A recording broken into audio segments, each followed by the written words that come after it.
ஜோதிட ரகசியங்கள் YouTube channel நேயர்களுக்கு அனைவருக்கும் வணக்கம். நம்ம இன்னைக்கு பார்க்கக்கூடிய ஒரு பதிவு அற்புதமான ஒரு பதிவு. என்ன பதிவு அப்படின்னு பார்த்தீங்கன்னா, திருவண்ணாமலை கிரிவலம். இப்போ நிறைய திருவண்ணாமலை கிரிவலம் போகிறீங்க, அமாவாசைக்கு போகிறீங்க, பௌர்ணமிக்கு போகிறீங்க, அஷ்டமிக்கு போகிறீங்க. இந்த மாதிரி நிறைய பேர் அவங்கவுங்களுடைய சூழலுக்கு தகுந்த மாதிரி, அவங்களுடைய நேரத்துக்கு தகுந்த மாதிரி, அவங்கவுங்க ஜாதகப்படி மாறி மாறி போகிறீங்க. இதில் ஒரு அற்புதமான விஷயம் என்ன அப்படின்னா, இந்த திருவண்ணாமலை கிரிவலம் அப்படிங்கிறது பெரும்பாலும் பார்த்தீங்கன்னா பௌர்ணமிக்கு போகிறது செல்வம் சேரும் அப்படிங்கிறதும், அமாவாசைக்கு போகும்போது பூர்வ ஜென்ம பாவங்கள் குறைங்கிறது. இது அந்த காலத்துலேருந்தே நம்ம பயன்படுத்தக்கூடிய ஒரு முறை. இப்போ நம்ம என்ன அப்படின்னா, பொதுவாகவே பார்த்தீங்கன்னா சூரியன் அப்படின்னு சொல்லக்கூடிய ஒரு கிரகம் நெருப்பு கிரகம். அது அந்த கிரகத்துக்கான கிழமை ஞாயிற்றுக்கிழமை. அந்த இடத்துல வெள்ளிக்கிழமை அப்படின்னு சொல்லக்கூடியது பார்த்தீங்கன்னா லட்சுமிக்குரிய கிழமை. இப்போ இந்த சூரியன் நெருப்பு அப்படின்னு சொல்கிறோம்.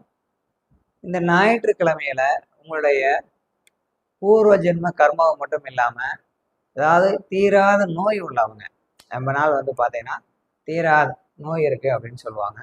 அந்த மாதிரி தீராத நோய் உள்ளவங்க, எனக்கு இந்த நோய் தீரணும்னு சொல்லி 6 ஞாயிற்றுக்கிழமை மனமுருகி, சரிங்களா, மனமுருகி ஆத்மார்த்தமாக போய் நீங்கள் கம்பல்சரி கிரிவலம், திருவண்ணாமலை கிரிவலம் வந்தீங்கன்னா கண்டிப்பாக உங்களுக்கு இந்த நோய்கள் தீர அதிகப்படியான வாய்ப்புகள் இருக்குது. அது மட்டும் இல்லாமல் புதன்கிழமையில நிறையா படிப்பில் குழப்பம், படிப்பில் மறந்து போகுது, நான் நல்லா படிக்கிறேன், மைண்டில் நல்லா படிக்கிறேன், ஸ்டோரேஜ் ஆக மாட்டேங்குது அப்படின்னா, நல்லா எனக்கு ஞாபக சக்தி அதிகமாக இருக்குது. ஆனால் இருந்துமே பார்த்தீங்கன்னா நான் அப்பப்போ எக்ஸாம் போகிறதுக்கு முன்னாடி வரையும் நல்லா படிச்சுட்டு போகிறேன்.